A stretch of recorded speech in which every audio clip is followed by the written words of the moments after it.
This is Edinburgh Real, a show dedicated to delivering compelling conversations with fascinating people.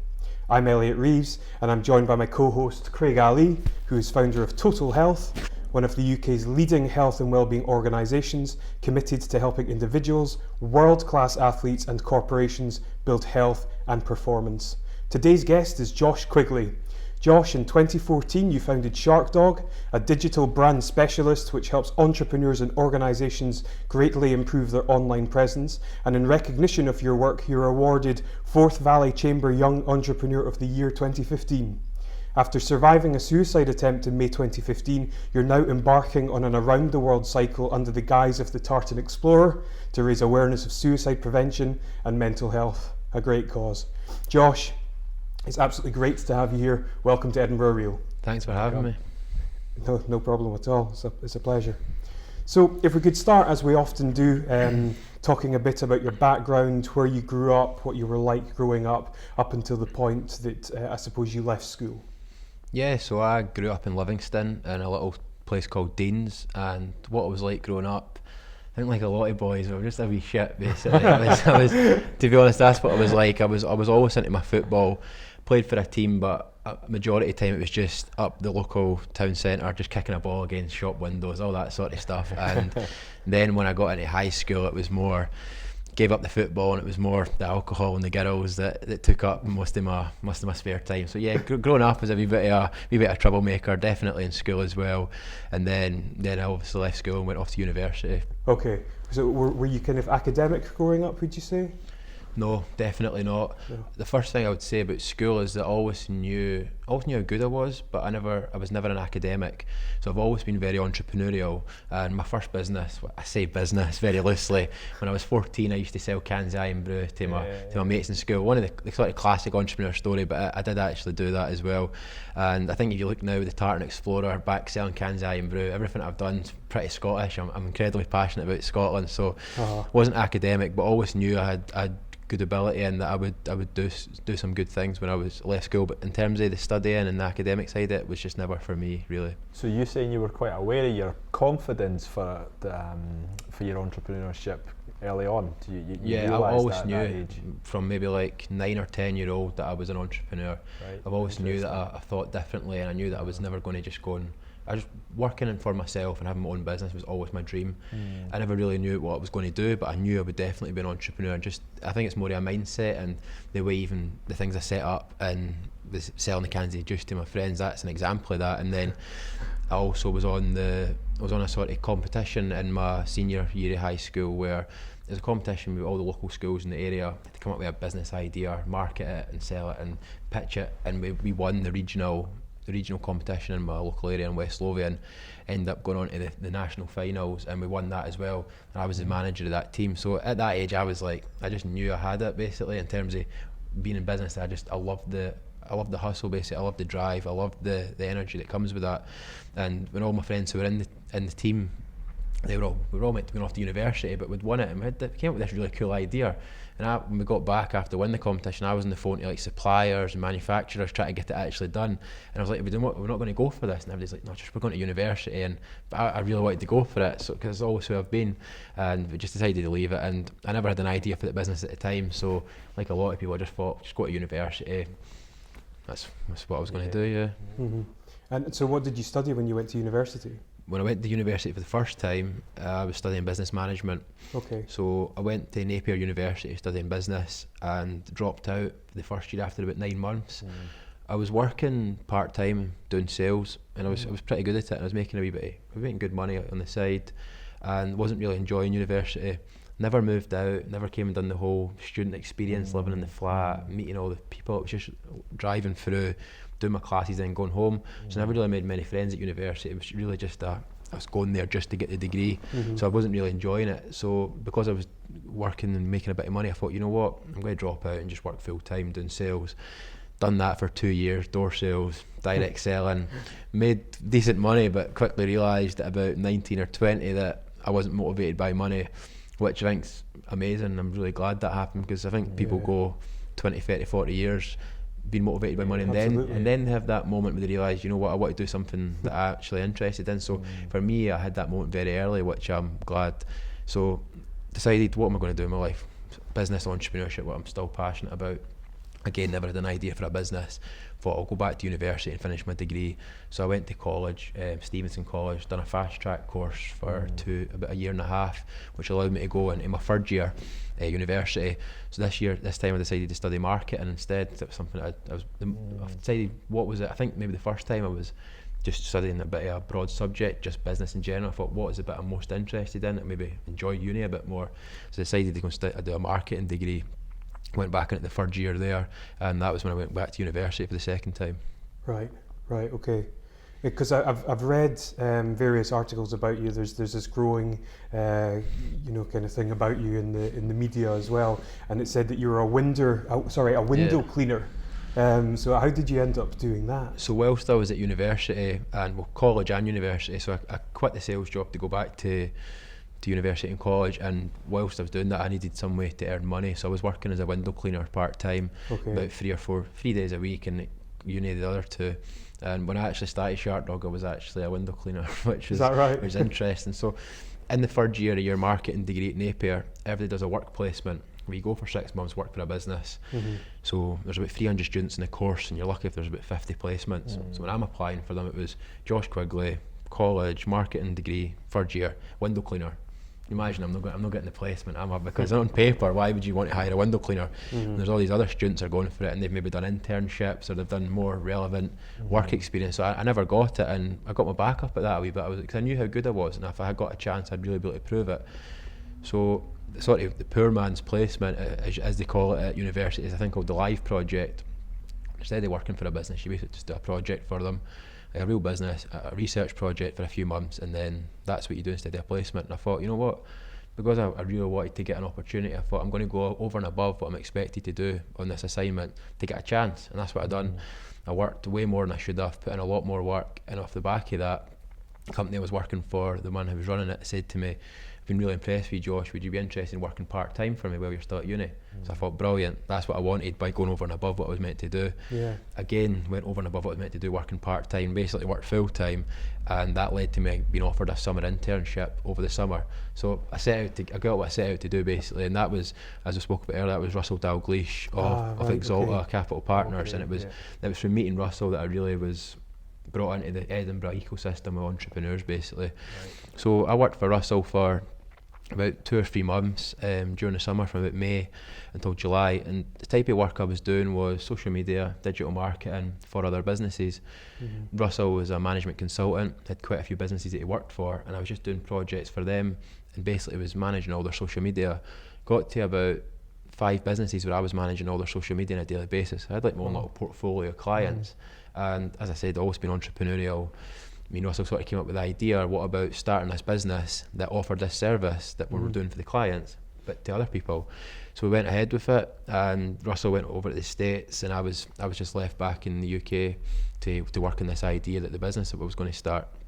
And I thought, right, what's it going to be called? And this is where we get to the name Shark Dog.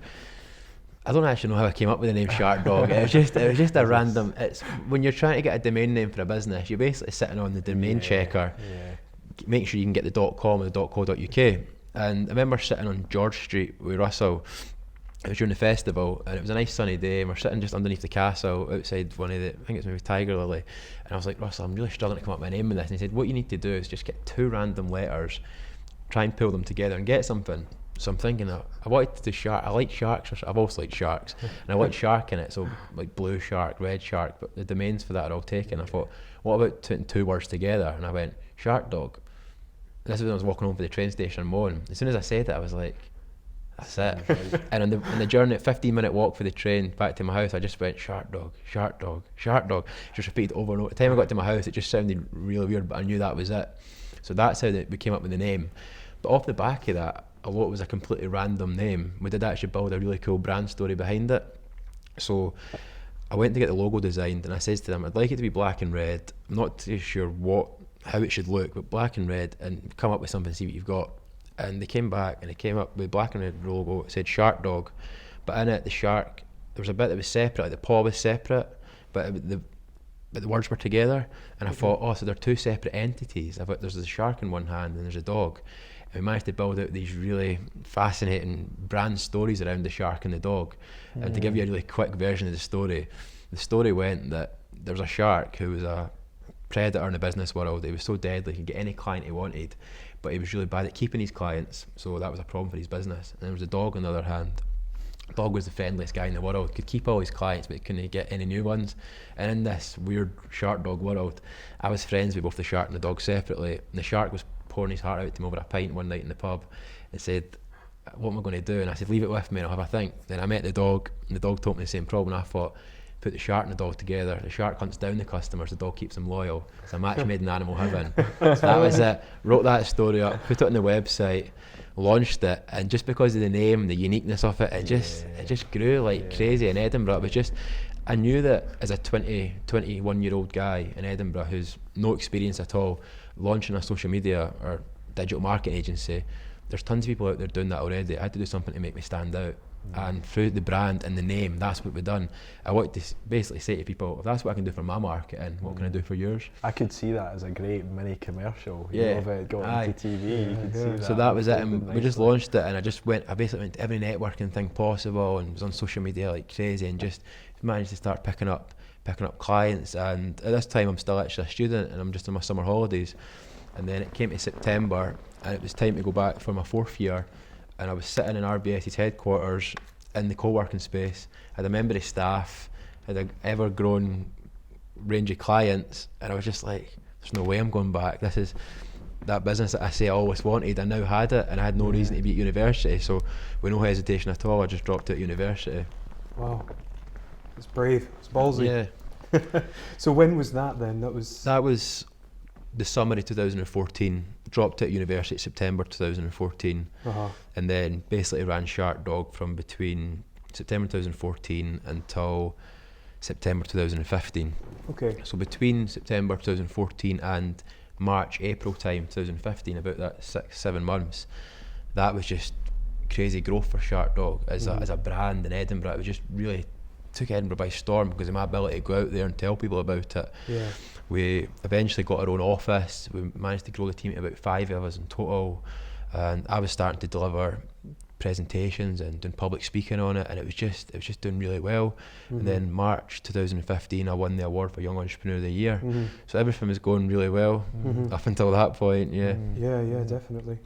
And so, I mean, obviously you've been very public about your mental health and suicide and whatnot. So during that time, how was your health? Yeah, so on one hand, we've got all this stuff going on paper, it's brilliant, but in my life personally, I was suffering quite badly, and it's quite hard to talk about it and then work out how it actually happened, because what I've learned now, but I never knew this at the time, was I've actually suffered with mental health problems since about 2010. So for the last 5 years, I've actually suffered with depression, and it's only through counselling and work that I've done now that I've actually knew that. If you maybe met me just after the crash, I would tell you that I'd only suffered from it from the start of 2015. Okay. So what happened was, I was out with a girl for a long time. We broke up, and that was a big thing to go through in my life. And just we've been together for about 8 years, and so this was January 2015, and just dealing with that was very hard. And I started to feel suicidal every day. It was just massive depression.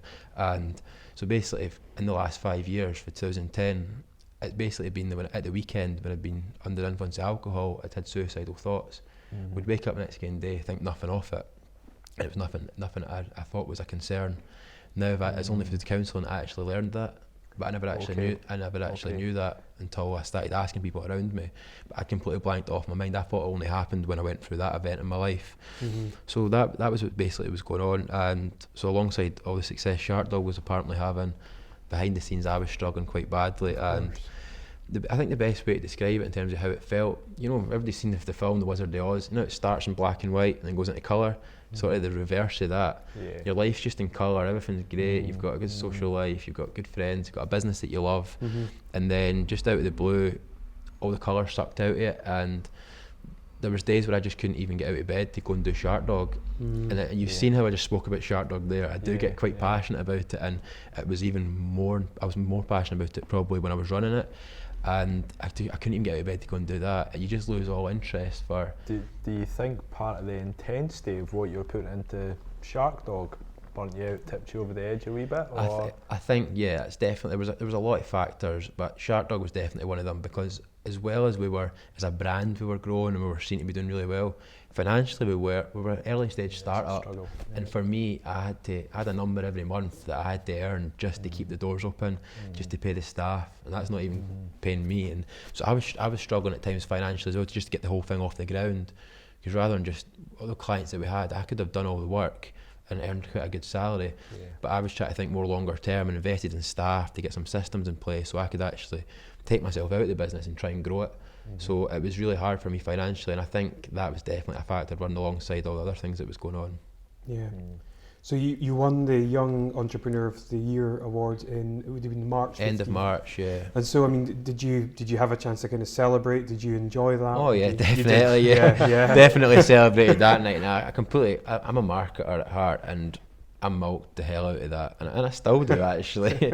I do it because that's what you worked hard for that. I know that's what you need to do. No, I did. Winning that award gave me a good bit of credibility, and I did market that really well. I think you need to do that, and I did obviously celebrate when I won it. Yeah. I think for me it was 6 months before I was a window cleaner at university, and then I was now thrust into like the Edinburgh ecosystem, been getting traction, people were starting to recognise me.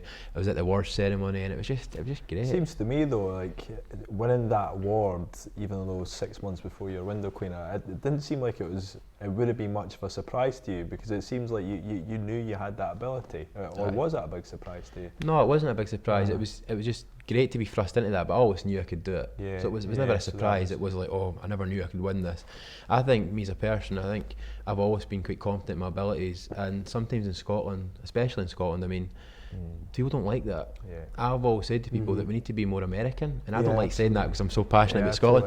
But I think like there's a culture in Scotland that where if you say I'm good at this, I'm good at that, and publicly come out and say I'm good at that, people go, oh, who's he think he is? When we should be celebrating people who actually come out and talk about their strengths. Well, a lot of it goes around our language, and people who aren't Scottish might not quite understand it, but even the way we joke with friends is very abusive, isn't it? Yeah. Shut it, wee man. You know, that's an endearing thing to say to your friends, and they get worse from there, don't they? So it's deep rooted in our culture. It's a big part of Scottish culture. It's the sort of norm to talk ourselves down. Yeah. I think that in my high school it's a lot better now, but there used to be like a sort of culture that was cool to fail tests. Yeah. That's what it was like, and it just you just wouldn't get that in America, and I think we've got a lot to learn. I think it's definitely improving. I think especially in Edinburgh, the ecosystem here now, there's so many great entrepreneurs, people aspiring to do well, and I think it is changing for the better, but it is something that we as a country do have a problem with, definitely. Did you find then that you didn't fit in with a lot of crowds because of that, or you really stood out because you had that confidence and it was very hard for them to follow that confidence or go with it? Yeah, no, I think that I'm very extroverted, and I was willing to just go out there and talk about like how good we were and how good Shark Dog was, when a lot of people wouldn't be willing to do that. Like a lot of Shark Dog's success at that time, for the amount of awareness we were getting, was just through me talking about it. We just willing to shout through the rooftops about this is my business, this is how passionate I am about it. And a lot of the times, how I basically got the majority of the clients that we got, and I know this, I definitely know this, that when I went to a meeting with somebody, usually the clients are maybe twice my age, a bit older, and before I even told them what I was selling, they were buying it. Because they were buying me. Yeah. That's what they wanted. I would go along there and they'd go, I've seen your story on LinkedIn, if it's cool what you've achieved, tell me the story. I would go through the story with them and just blow them away. I never had any sales scripts or pitches. It was just tell my story. My main aim was to blow them away. Blow them away with my enthusiasm, my ambition, and they just wanted to work with me because I was quite a young, exciting guy. So and that's what I'd done. I think that, and you need to do that. Great. And so, I mean, you know, you certainly don't come across through anything that I've seen of you as somebody that looks to be suffering internally, if you like. So, I mean, how is it that you've been able to kind of mask or deal with it on the outside? Yeah, that's a really good point. So I think one of the reasons why I felt I had to talk as well is that before I started Tartan Explorer and started raising awareness of mental health and things like that, I never knew anything about mental health, and I was still probably part of the stigma. And I never thought that, like, I for a long time denied I had a mental health problem. I mean, only up until less than a year ago I actually finally accepted it, because I thought there's no way I could have a mental health problem. Going back to that point, how confident I was in my abilities, I thought, not me. I'm not that type of person. And that's horrible, because that's some of the stigma around it. And then I actually realised that, well, if I can suffer from it, then anyone can. I mean, if you look, in March, just won the award, Shartler just moved into their own office, 5 members of staff, doing loads of public speaking, but yet 2 months later I drove my car into a wall at 80 miles an hour. And I thought, what I had in paper compared to what I actually felt was 2 totally different things. And I felt like, if that can actually happen to me, it can happen to MD. And I felt that in mental health there's maybe not enough people speaking about it in terms of real people like myself, and I just felt I had a lot to add to the conversation. But in terms of how I masked it, I don't know. I think I just put on a persona basically, and I think I had a really great team at Shark Dog, and if it wasn't for them, Shark Dog probably would have died when I was going through that period, because there was like a lot of times I wasn't there because I just couldn't get out of bed. And I think one of the girls who was working with me, like my sort of right hand woman, she knew me very well. I think she knew what I was going through, because I told her all the stuff that was going on in my life. So I think she knew what was going on. If it wasn't for the team, it wouldn't have survived, because there was nobody to drive it or keep it going. So okay, so I mean, in the lead up then to your suicide attempt, I mean, can you kind of talk us through, you know, how you were feeling, the things that you were thinking, and really what ultimately culminated in that? Yeah, so when it started to get really intense, I mean, like every day, it was probably December, January, so that was about 6 months before the suicide attempt. And if you'd asked me back then, way back at the start, if I'd wanted to end my life, basically, I'd have always told you yes. But I was just always of the opinion that I could never go through the pain, the perceived pain of actually taking your own life. And I've always said that the best way to describe it, if I could have pushed a button, it was just, I would have done it, and I would not be here very easily. But I just couldn't go through the pain of it. And then this went on for about 6 months. 6 months later, it wasn't any better. It was actually felt like it was getting worse. And I thought, you know what, it's been 6 months. It's not going to be better in another 6 months. What's it going to be like in a year? Is this going to be like this all my life? There's basically no hope that it could ever get better. So one night I woke up about 2 a.m, and I'd been sleeping like basically all the night. Like my sleeping pattern was really, really bad, and I'd be waking up at like 1 a.m, being tossing and turning all night, and it was just horrible. And that night when I woke up the 26th of May, 1 a.m, knew it was another sleepless night, and thought, nah, I can't do it. I just can't do this any longer. And so basically the way I would describe it is, the perceived pain of suicide was actually less than the pain I was going through. And I felt that one of them has to go. I have to do it now. And I'd had the idea for a while that I was just going to get in my car and just crash it as fast as I could.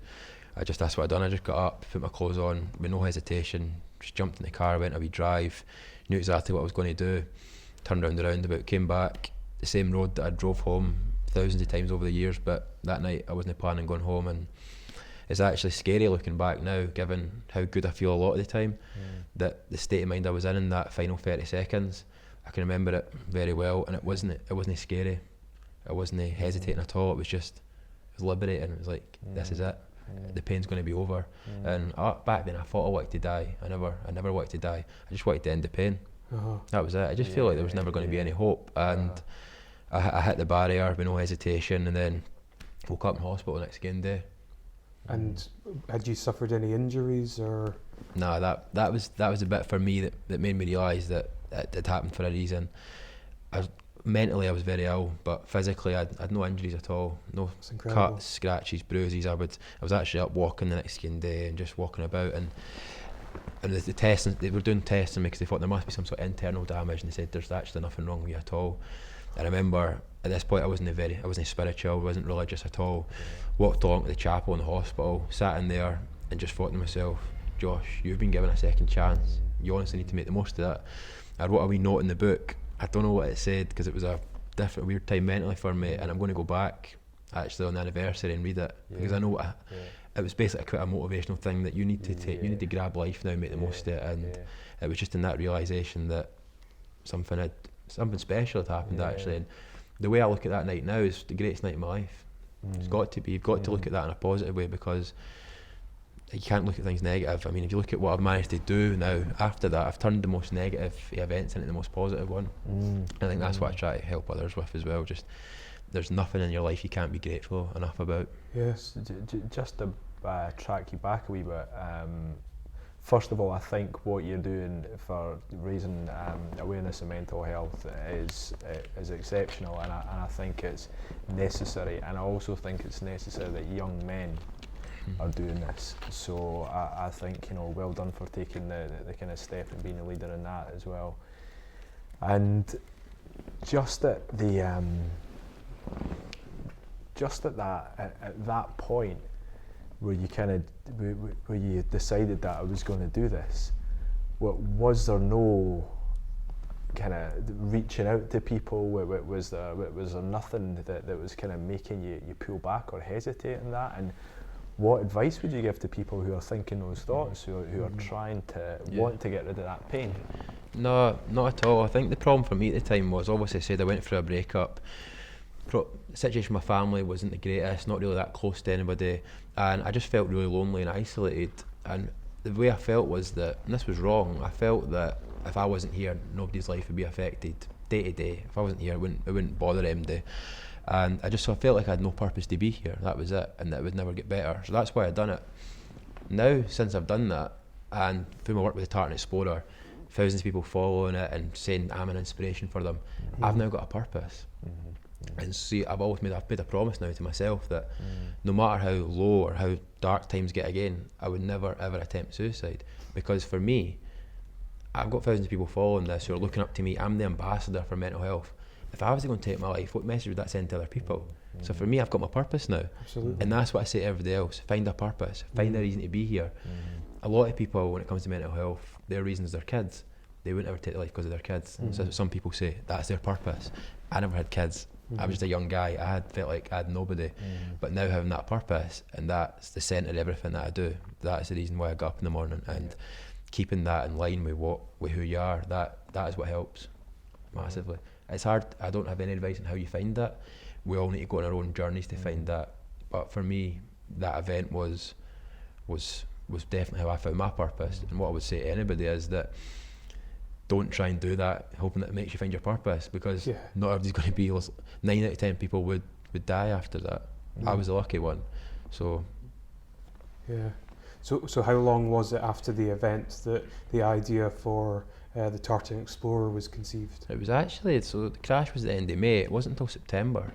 So I had a bit of a long summer where, so after it, I knew I'd been kept alive for a reason, but I never knew what that was. And I thought, what the hell am I doing with my life? I basically spent the summer doing a bit of soul search and just thinking, what do I actually want to do in my life? And I didn't know. I really didn't know what it was. And then the thing that was sort of the moment that changed, another moment that changed my life, was reading a book, actually. So I'm writing in my personal development, love reading books. It was a book by Jack Canfield called Success Principles. And the first chapter is titled, You're 100% in control of your own life.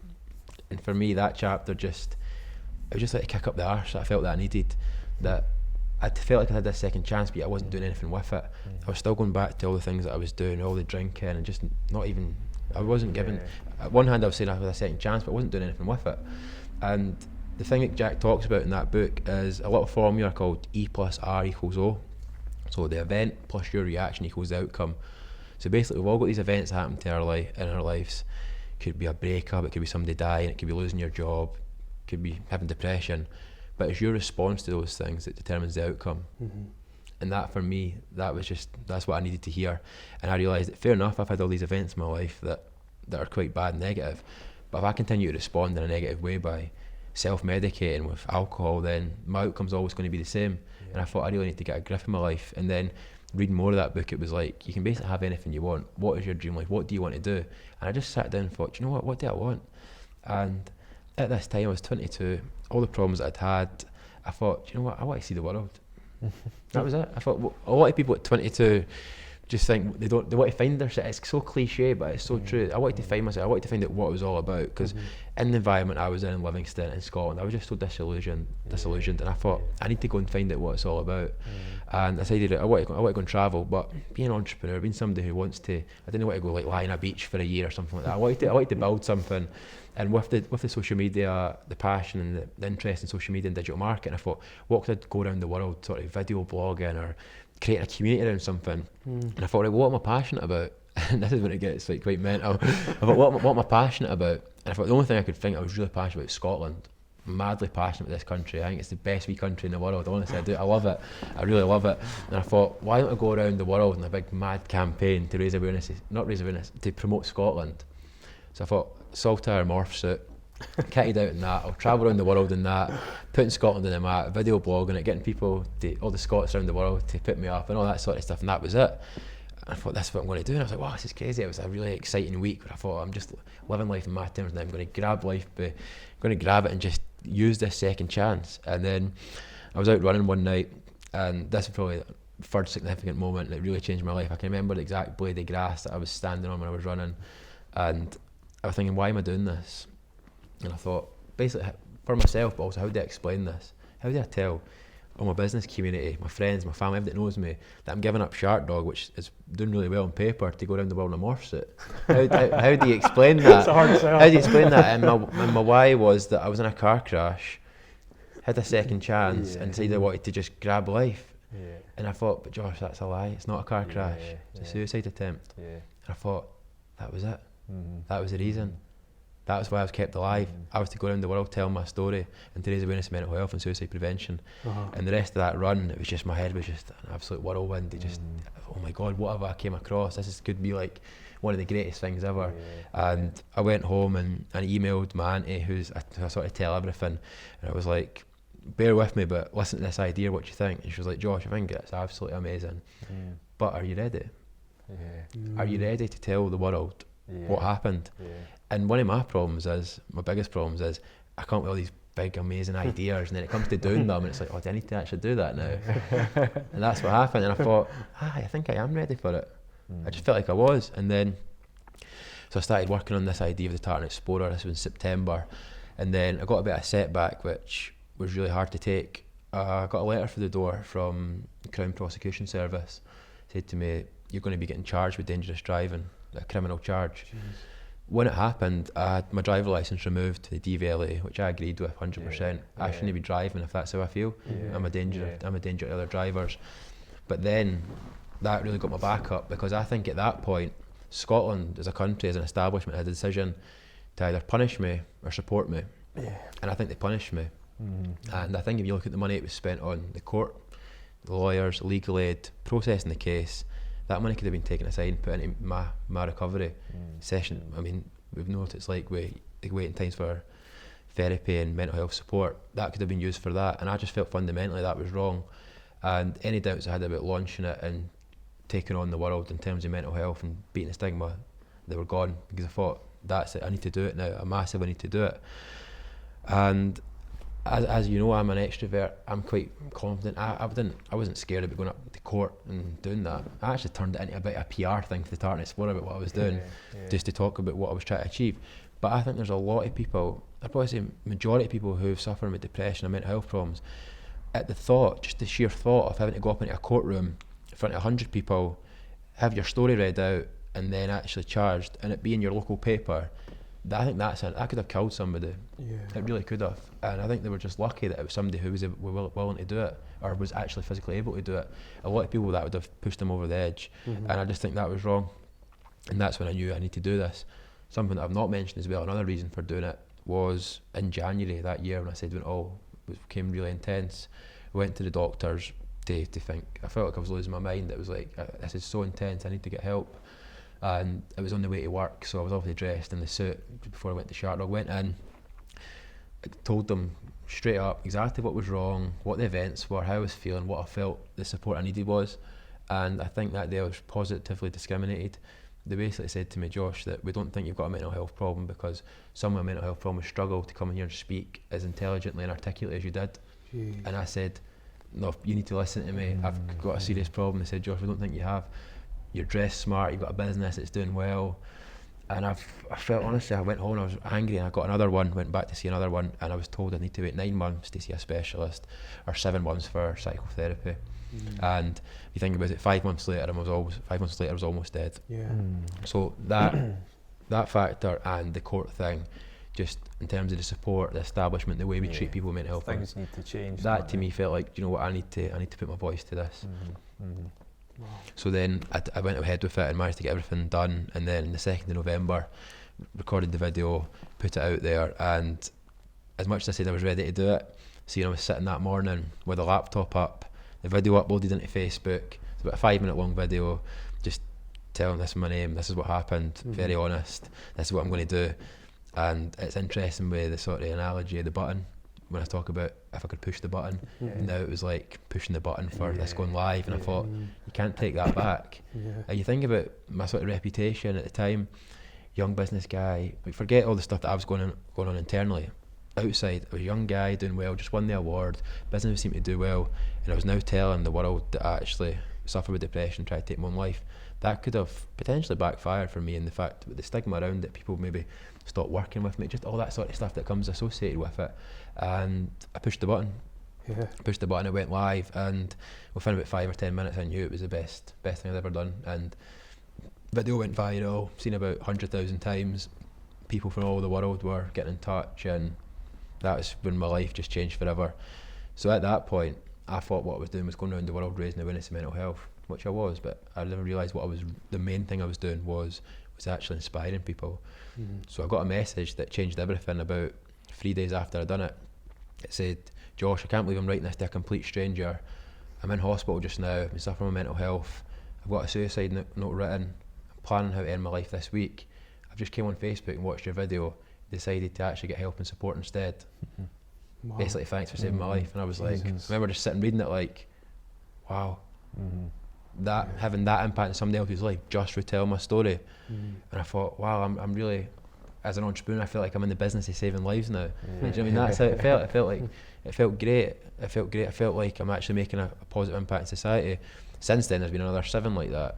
There's been thousands in total of people saying they've been inspired in certain ways, but there's been 8 where the person's actually directly told me that as a result of what I'm doing, that they've actually not ended their life. So for me, that's what really motivates me and drives me. Absolutely, so powerful, amazing, incredible story. It is. So the Tartan Explorer, then, how did you come about with that name? I think because going back to the theme of being Scottish, I wanted to be something that Scottish people would get behind. It was about promoting Scotland originally, and I thought the Tartan Explorer, I'm exploring the world, I'm going around the world exploring, and that's basically how I came up with the name. So at this point, the Tartan Explorer was me going around the world in the morph suit, and that's what I was doing to raise awareness. I was doing loads of challenges and events, videoing it all. That was the Tartan Explorer. So I thought, who can I get on board as some influential people in Scotland who could help further my reach?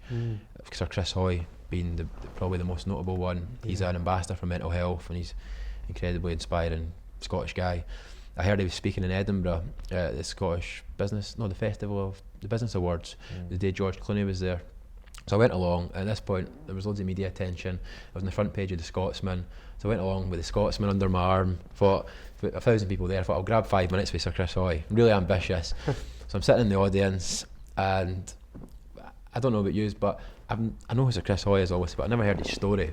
And his story that day was titled "The Mindset of a Champion," and he was talking about all the things that he uses to do with psychology, the mind, that help him do that extra bit in the track. And he was talking about how when Steve Peters, who wrote the Chimp Paradox, I went to one of his events a couple of weeks back. It was fascinating. When he started working with British Cycling, that a lot of the riders at first were very hesitant to work with Steve Peters because of the stigma around doing mind training. And straight away I thought, stigma mental health, stigma cycling. So straight away I felt like he was talking to me. And so Sir Chris Hoy was also reluctant to work with it as well. And he says, Steve Peters says, "Can I get 5 minutes with you, Sir Chris?" And he sits down and says, "What happens if on the day when you're doing your time trial, the guy that goes before you sets a new world record?" And Sir Chris goes, "I just won't think about it." And Steve Peters says, "Shut your eyes for a minute. Don't think you're a pink elephant." Sir Chris always opens his eyes, laughs and goes, "Oh, so I thought the thing out, right, you've got me. Let's go and chat, see what you've got to help me with." And they basically worked for a good few years doing visualisation was a big one. So every day he would visualise that he was on that track, going round the track and setting the new world record. They went to the games, I think it was Athens 2004. So Chris is sitting in there waiting to go. Because he's ranked number 1 in the world, he goes last. So like Steve Peters predicted, a guy gets up a couple before him, sets a new world record. So Chris just shuts his eyes, visualises him doing it, but then again another guy gets up, sets a new world record. It happened 3 times. So what Steve Peters predicted might happen, worst case scenario, happened 3 times. But Sir Chris just sat in the audience visualising it. Then he gets up, he goes into the bike, and he says that it was just the most phenomenal feeling in the world because like I'd seen it in my head all those years, visualising it, was now actually real. And he said they went around that track, and Sir Chris was talking about all the little things, like working with Steve Peters. He called it the aggregation of marginal gains. The little things you can do across a wide spectrum that makes this, that difference, basically. So Chris went out that day and set the new world record by 1,000th of a second. And imagine me, I'm sitting in the audience at this point, like, so inspired. He puts on the clip, shows you the three guys doing it before him, then him going up after it. And honestly, I felt like I was watching it live. And after that, I remember just thinking, I'm incredibly inspired. And basically what I did is went, fuck it, I'm cycling around the world. That was literally what happened. I thought, he made me that, he was inspired me that much. I thought I need to do something on a bike. And also the Tartan Explorer thing, I thought, lucky you weren't at runners, marathon runners talk or something, running around the world. I know, and that's what I thought. And I was that inspired that day that I managed to get on the stage after it and get a photo with Chris Hoy. And if you go on my Facebook page, you'll see it. I was the only guy who got a photo that day because I just felt he inspired me that much. I went right down to the front, got up there and just got on, and that was it. I then went home, started thinking, can I cycle around the world? I thought, aye, that's it, I'll do it. I'm obviously not a cyclist at this point. And then I just went on to Facebook and announced it.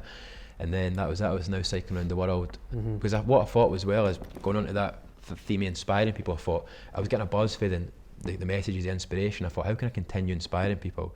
That was happening at the same time. So I thought, well, if I'm not a cyclist and I cycle around the world a year after try to kill myself, what sort of message does that send to other people who are suffering in terms of hope? So I thought that's why I'll do it as well. So I announced it, and then after Christmas basically went into training and just spent like 12 weeks training for it all beginning. So yeah, that's how it became the cycling challenge after meant to just be going round in the morph suit.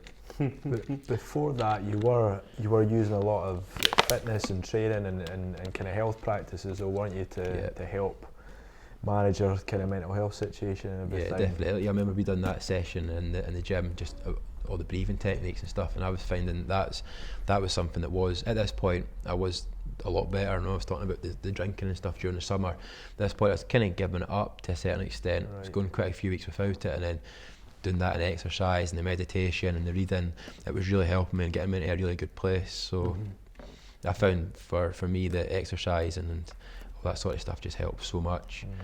So when I went into January, started training for the 12 weeks. I was going to cycle around Scotland before I went.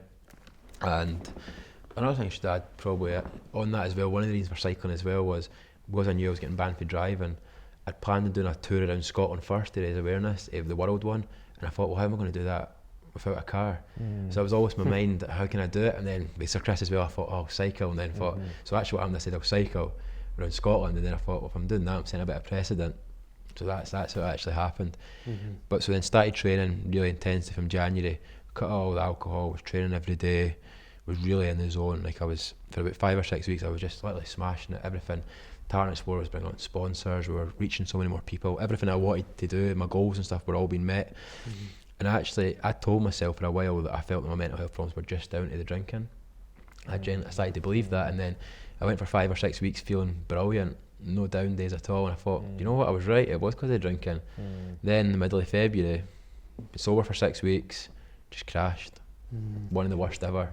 It was like, I can't think it was at the start, it was like a Monday, I'd crashed, and it was the Monday, the first day of the week, and I thought, well, maybe it's just a bad day, I'll just chill out today and back tomorrow. Woke up on the Tuesday, still the same, Wednesday, still the same. I thought, what's going on here? And I was basically out of action for a week, just in my bed, not unable to move, unable to do anything. And I think one of the reasons it was so hard to deal with, because I told myself that it was alcohol, and it was actually realising that, you know what, there is something deeper within. It's not just alcohol. Alcohol and things can play a part, but there's always something in there that's the problem. So that was really hard to deal with, and yeah, and there was a video that you put up on YouTube, I think, at that time as well. Really kind of vulnerable video, saying that you're on the face of it, it looks as though everything's going brilliantly and you're overcoming these challenges, but the reality is you're still suffering. Yeah, one of the things that I was conscious of was I was speaking about the fact that it was great that we're having so many more celebrity ambassadors now in mental health, because they can really use their influence to start a conversation. But one of the problems I felt was that if it's only them speaking about it, then it's hard for people to relate to them. For example, a young guy in Scotland relate to Chris Hoy. it's good that he's starting a conversation, using his influence, but he can't look at an Olympic athlete and think, I know how he feels. So I thought there wasn't enough real people, like real just working class, run-of-the-mill guys talking about this sort of thing. So I thought that's what I was adding. But then what I was failing to realise was that the more sort of the Tartan Explorer grew and all the media attention, and I was getting really fit, and it was like I was starting to become like that, and it was like I felt like I was getting to the stage where can people relate to the Tartan Explorer, because he's a Tartan Explorer basically, and it was getting, because it was going so big and getting so much traction. So I felt like that I had to put out the video and tell people, you know what, because it wasn't being honest either. I was making out Tartan Explorer's done this, done that, done this bit, and I was actually, that week I was feeling terrible, and I thought, you know what, I need to put the video out, I need to show my vulnerability. But it was hard because I didn't want to do it at first, because I thought, would people still want to back it if I feel like that, and they think, oh, what happens if that happens when he's cycling? So I had that was playing against as well. But putting that video out was probably, apart from the first one, which was always going to do disproportionately more success because it was just new, that video is probably the one that's done the best in terms of reach and stuff, because people just really connected with it. When I watched it, I'll be honest, I thought I was quite relieved when I watched it and I listened to it, because I thought, you know, the suicide attempt was so raw. It was so close, wasn't it? And then to have such a big campaign and stuff, it was like, of course, everything hasn't obviously kind of been there. Of course, that's going to pop back up again. And no one now listened to the way you go about things. No doubt it must have been a whirlwind from like September to January doing the Tartan Explorer. It must have just been so much energy, and you probably never had time to think and sit and let things kind of come up a bit. So another wee blessing for you. No, definitely. I think that was one of the problems as well. I was taking on too much. I was literally. No, I've actually sort of always suspect I might have had a bit of bipolar, just because I'm so up and so down. And those 6 weeks was sort of a bit of sort of mania, because I was just like working and training so hard. It was just, I was so in the zone, but I think I overdone it a little bit, and I think just being honest, and that's what I always do now. I just be as honest as possible. The response I got for that video was so good in terms of people messaging saying thanks for that, because that really helped. That I felt that the best thing I can do to help people is to be honest. Just by honestly sharing my journey, that helps people, high or low. That's the best thing I can do. And there was that many people supporting it at this stage that everybody was starting to just take a real liking to me. I think they were worried that I was going to burn out. So I think people were just saying, Josh, look after you. You're doing all this other stuff to help other people, but make sure you're happy, make sure you're healthy, because if you're not happy and healthy, then the Tartan Explorer doesn't exist. So I've realised now that my main priority is just looking after myself, and by sharing that journey, I hope that it can help people. But I need to put myself first, because just the nature of how my health's been. Yeah, there's a London Real Academy member who I'll give a shout out to called Rue Wickman, the shredded brainiac, I think he calls himself, and he recently put a video on Facebook that said you need to essentially fill up your own cup first, because if your own cup's empty, then you have nothing to give to other people, which I just think is such a really good way of describing that. It's like when you're on the plane, you need to put on your jacket before you can help others. That's it. It's as simple as that. I was interviewing a mindfulness practitioner yesterday, and he said that, and he talks about how mindfulness is all about self-compassion. First of all, that's you know, you can't have compassion for others if you've not got self-compassion, self-care, and he used that analogy as well. We must kind of, you know, with the plain analogy of putting on your own life mask, and you're just always got to keep topping yourself up, and then you can give out, can't you? Easier said than done. Exactly. Because going back to that subject on purpose, although I think that my purpose now to help others, actually I realised that I think I've maybe got two purposes. My first one, the most important one, is for me to find happiness and to stop the feelings that I've had in the past, or learn how to deal with them. Then after that, my purpose is to tell my story and help others, first and foremost for me. But I've found that, as we said, that just even sharing my honest journey just helps people. Absolutely. So what do you, because we all get these little negative thoughts coming, we all get the dark days, we all, you know, and that's the crazy thing about stigma mental health. We're all up and down at times, aren't we? We all have depressed days or whatever, some more in depth than others. So what are you telling yourself now when you get those dark days, when you get the wee negative thoughts? How do you combat it? I've got a few ways of dealing with this. So first of all, if I start to feel that the dark thoughts coming back, a few things I can do just in the short term that I think can help. So for example, in the past, when I used to wake up and I was feeling like really low, like really bad, my response to that would be was, I'm feeling low today, turn the light off, shut the curtains, put the phone in airplane mode and tell the girls I'm working from home. So my response to that event was negative and the outcome was negative. So see if I'm feeling really low and I woke up in the morning now, the response is to open the blinds, turn the light on, downstairs, showered, food, do something really positive, watch just, go and even, that's something that really helps me, watch like a 5-minute video on YouTube that's I've got one that's my favourite, it's my motivational one, watch that, and usually 9 out of 10 times you feel amazing. You can actually trick yourself into feeling better. And so when I'm walking downstairs to go and get my breakfast, I'll say, I feel amazing today, feel brilliant today. Even though I don't, keep saying it, cooking the omelette, feel brilliant today. In the shower, feel brilliant today. Just really even just using your physiology, just shaking your body up a bit, feel brilliant today. Just stand up for a bit, just jump about, just do something, right? And a lot of the time that works, it really does help. And I think it's your response to how you feel. Alternatively, sometimes when you do that, it doesn't work and you still feel low. So once I've tried that first, sometimes I just accept it's a low day. Sometimes you're just going to have those days, and I think the best thing to do, and I remember you gave me this piece of advice as well, I think it was round about the time, the confession time video, where we were speaking on LinkedIn, you said, go and get a takeaway, chill out, watch a movie, something. That's what I do. So see now if I feel low, I just turn the phone off and just put on a film, just eat what I want, just not feeling like too strict on my diet or things like that, because sometimes that's all it takes. And then a lot of the time you wake up the next day and you feel fine, you just need a good night's sleep. One of the best bits of advice I've ever read in a brilliant book as well called How to Stop Worrying and Start Living by Dale Carnegie was live in day-type compartments. Don't think about yesterday and don't worry about tomorrow, just live in today. That's an amazing piece of advice. I've now got this thing that I do which is called the 24-hour rule. I don't make any decisions unless waiting 24 hours in terms of my mental health. So if I feel really low, like suicidal low, and I think I need to go and do it, I just wait 24 hours before making a decision. 24 hours later, you never feel as low as you did, and you go, oh, I'm so glad I done that. I think everybody should do that, because if you just always wait, and then see next day, if it is still like that, just use the rule again. And if obviously it keeps going, usually doesn't, but it's something that really helps, and I think that's what I would advise a lot of people to do. Yeah, great. Excellent. So you've just cycled around Scotland, 1,100 miles successfully, so congratulations, that's brilliant. How was the journey? It was, I'm going to laugh because it's easy to sit here in this chair now and say it was brilliant, great experience, but it was hard.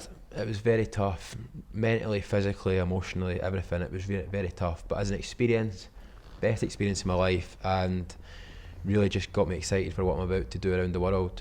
So what I done was, it was 28 days, 1,100 miles, visiting 28 towns and cities, and speaking at 10 mental health events that I'd organised in partnership with See Me Scotland, the mental health charity. And I'm glad we've done it, but now it's over, I wouldn't have planned it like that again. So basically, since I became the Tartan Explorer, I've done a lot of public speaking in schools, colleges, universities, workplaces, about my story, about mental health, helping, inspiring people. And I would go along there in the day, say it was like 9 o'clock in the morning, wake up, go speak, go home, fine, not triggered in any way.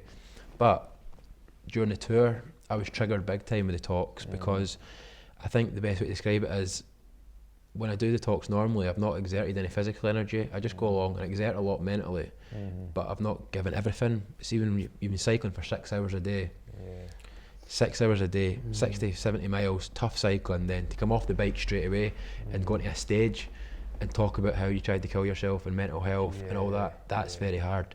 So you give it all mentally and physically, and you're left with nothing. That was really hard, very hard. So I'm glad we've done it now and we managed to reach people, but going forward, and I came out and just said this, around the world I'm not going to be doing it like that, because going back to that point, I need to look after myself, and if I'm going around the world in countries and cultures that I'm not familiar with, don't speak the language, that was in Scotland where I know the people, I can't risk that. I need to just focus on myself. So what I'm doing with the world tour is, it's 50,000 miles, 80 countries, 6 continents, the challenge to complete that. And if I meet people, like I'll meet loads of people, I can tell them what I'm doing, but having the formal events is just too hard, because I think another problem as well with being the Tartan Explorer, it's everywhere I go now, everybody wants to talk to me about mental health, which I get, that's what I signed up for, and 90% of the time I'm happy to do it, but there's some times where I'm feeling really low, and speaking about it does trigger me, and I think it's good to have the option to tell people or not. So see when I'm going around the world, nearly every day I'll meet, I'll tell them cycling around the world, raising awareness of mental health, and I will chat about it. Yeah. But if there's one time where I come off the bike and it's been like a tough day, and I feel like knackered, and I meet somebody and then they say, "Well, what are you doing?" Or I could just say, "I'm cycling around the world." And they go, "What for?" I could just say, "I'm just doing it." I don't have to go into that headspace. And I think having that option is really good. Yeah. So I will always tell people, but unless I feel like I can't. I think having that the option's good because it triggers you. And once I cycle around the world, I can always then do the speaking tour and tell people the story, cycle around the world. But I think doing the two of them at the same time is just taking far too much on. Yeah, it's great. I could coming from a martial arts background, that what you were saying I relate to as far as self-defence is concerned, because it's what they say about, you know, you turn up at a self-defence class, like, what funky moves am I going to learn? It's like, no, how are you looking after yourself? You know, how are you looking after your mental, emotional health? Are you meditating? Are you eating well? Are you sleeping? And you know, and that is its self-preservation, it's self-defence, and that's really inspiring to hear how you're working all this out, the strategy of it. So it's two charities that you're raising money for, Josh. Maybe tell us a bit about the charities and why you chose them. Yeah, so originally what the plan was, I was doing this crowdfunding campaign to fund the cost of the cycle, like just the actual cost of cycling in the world. Then launched that, didn't raise anywhere near as much as I needed, and I thought that maybe people like supporting the cause but maybe uncomfortable with just funding for living expenses, which I get, and I realised it may be a mistake to fund it that way. So I decided what to do was I raised about £4,000, which is not enough to cycle around the world with. So I thought what I'm going to do is I'm going to donate that to charity, a couple of charities that are quite close to my heart, and then I'll try and fund the cycle through other ways, through maybe sponsorship and working with businesses who want to sponsor what I'm doing. So the charities that I'm working with are one's called the Joshua Nolan Foundation, which is very close to my heart because they're basically a charity who provide free and subsidised counselling to young people in Scotland. Set up by a woman called Laura Nolan, whose son Josh took his own life when he was 22. Josh, 22, exact same as me. As soon as I heard that story, I was like, wow, that's just sort of one of those ones that's meant to be. So I'm really happy to be supporting them. So the other one's Smile Counselling, which provides free counselling to young people in West Lothian, where I'm from. So it's a way of me helping out my local community as well. And basically for every £40 that we raise, a young person gets a session of counselling. So it's another person who's got a chance to get something off their chest and be further away from potentially considering taking their own life. So and what I'm planning on doing around the world as well is, for each country that I'm in, the money that I raise then goes to a local charity in each country. Because there's obviously some countries that don't have a lot of mental health awareness, so if there's anything I can do to help there as well, and it gets some buy-in for the locals there when I'm because if you're in, for example, I'm in Germany, it's a bit hard to raise money for a charity in Scotland because they don't see the benefit, but if I'm in Germany and I'm raising money for a local German charity, German people get supportive of that and they'll share it on social media. It's a way for me to every country to meet new people and tap into communities all across the world. So I read on one of your posts a really alarming statistic actually, that 2 people in Scotland die every day because of suicide, with it being the biggest killer of men under 35. So I mean, why do you think it is such a problem? Yeah, this for me, as I said, I didn't know anything about mental health when I came into this. I came into a very fresh perspective, and when I started looking at the stats, I was just completely shocked. The one that really was alarming for me was the suicide being the biggest killer in men in certain different age groups, and I thought, what, out of everything? And it actually is, and I thought, that is just crazy. I thought, how can that be? Sorry, what was the question there? No, I mean, just why do you think it's on men. I think the problem with men is, and why it's so disproportionately high for men are 2.5 times more likely to take their own life, is I think it's just as simple as the fact that men don't like talking about their feelings. I really believe that, and I think that if you look at women, if women have got problems or women are going through stuff in their life, women will go and meet up with their friends for a coffee, they'll come out of their house, they'll have a chat. But see, for guys, guys don't do that. Not many. The majority of men in Scotland don't meet each other for coffees and for chats. Guys' ways of socialising is going to the pub, going for a pint, and when they're at the pub, you can bet they're not talking about their feelings. Giving each other stick. And me, I've always spoken about emotions. I'm quite an emotional guy, but the majority of men are not like that. I generally just think it is as simple as that men feel like they struggle to speak out about it because they don't like talking about their feelings, but also because of the stigma surrounding it. They feel like who can they reach out to? They're going to get stigmatised because of it, and I think that's what it's down to. Yeah. Wow. So at this stage, we've covered a lot about your kind of story and stuff, and I massively appreciate the level that you've gone into detail. And I think if there's anything that we can do in order to support your cause as well, absolutely we'll do that and let us know. But I mean, you're clearly a smart young guy. You've sort of positioned your business and what you're doing now brilliantly. So it'd be good to ask you a few of your kind of success tips, if you like. Yeah. So the first question I have is, who or what inspires you? There's one man who inspires me the most, and that's Gary Vaynerchuk.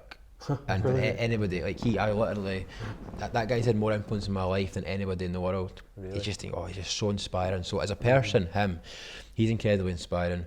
But what really inspires me now is the work that I'm doing, which keeps me going, is something I just thought about the other day. And I think, see, the world we live in with social media now, and I was thinking about, I'm so glad that I thought about this because it's such a good motivator. I thought it's crazy how everything's on social media now. In like 50 years, and I've got like kids and grandkids, they'll be able to go back on my profile and look at what I was doing when I was younger. And I thought, how cool is it going to be when they can go back and look at what I was doing with the Tartan Explorer in a time when nobody was talking about mental health. And I think that, in my opinion, I think in 50 years mental health will be spoken about equally like physical health, and I think that it won't even be a thing. And I think that'll be fascinating for them to look back and see that their father or their grandfather was actually willing to come out and talk about that. And that's for me something that's really nice. It drives me forward, and I want people to be proud of me, basically. Yeah, definitely.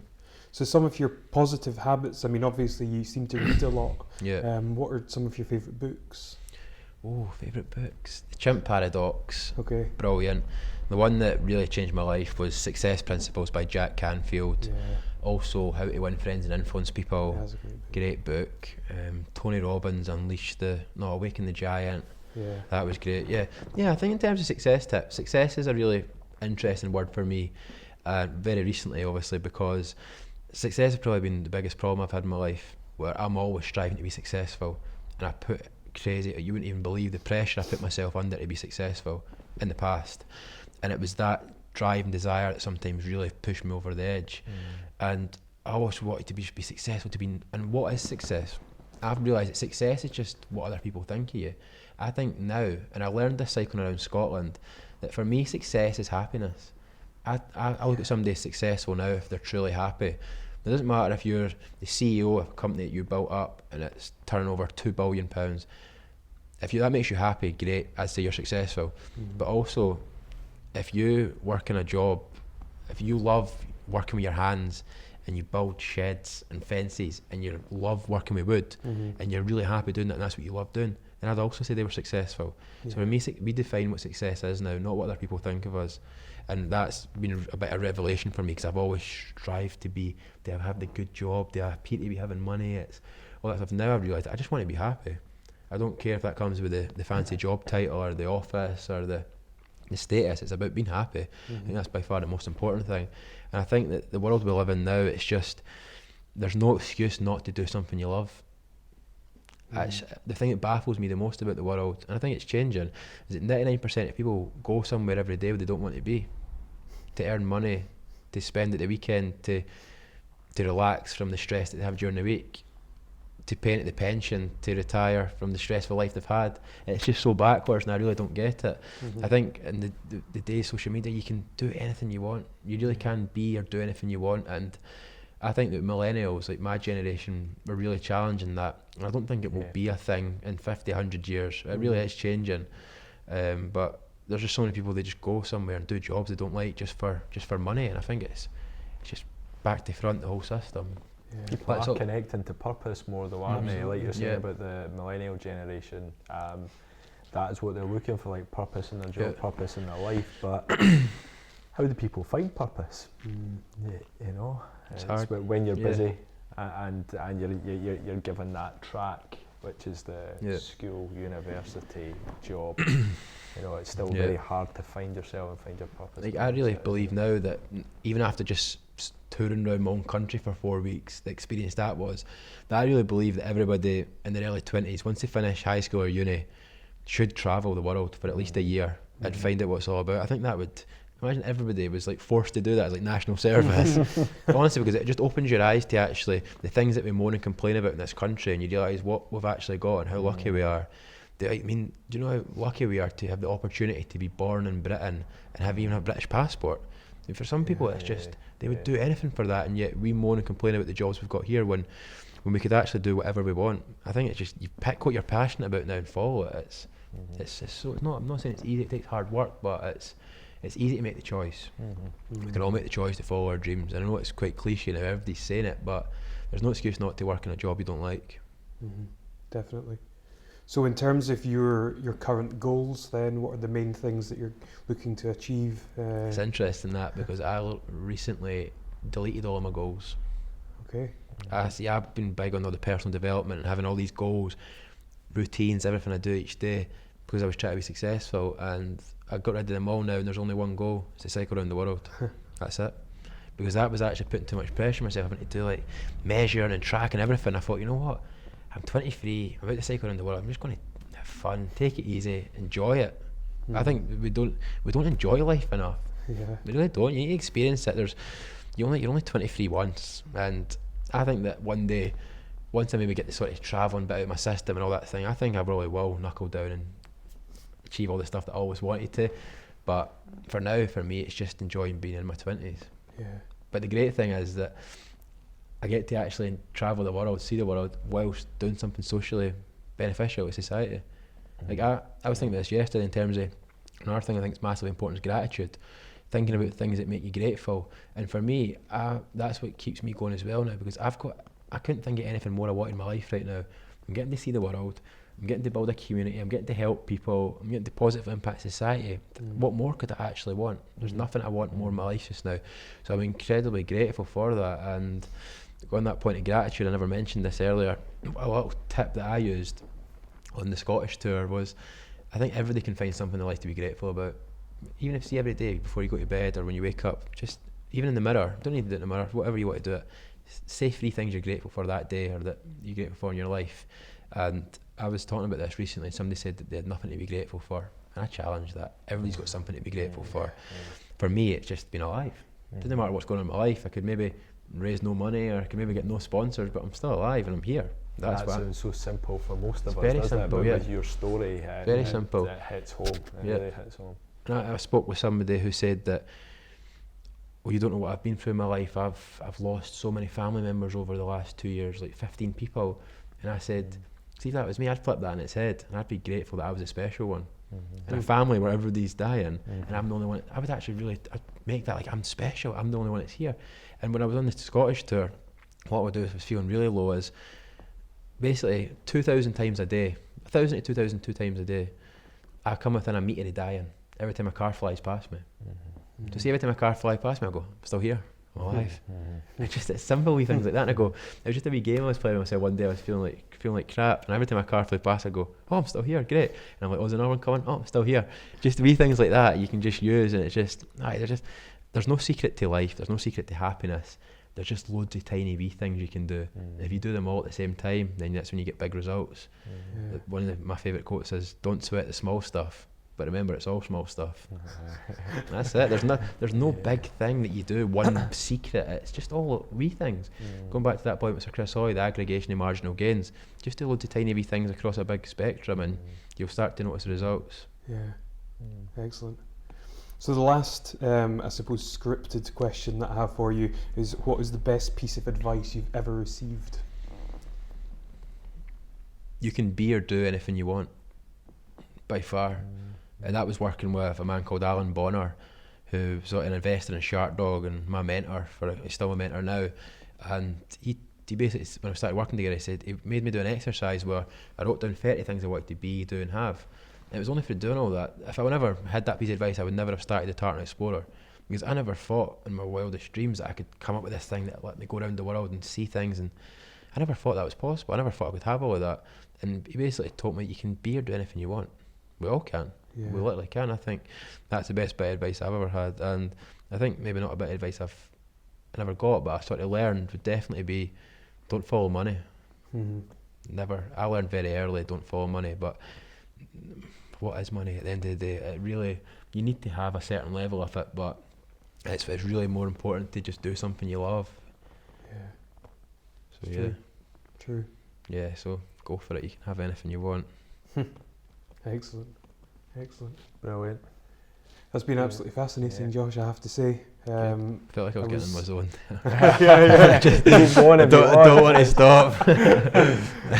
I was anticipating that this would be really interesting, but your story is truly incredible and very much within our ethos of inspiring others. I mean, no story like yours is so inspirational. I think we'll struggle to get a more inspirational story. You know? Absolutely. That's nice. Definitely. Yeah.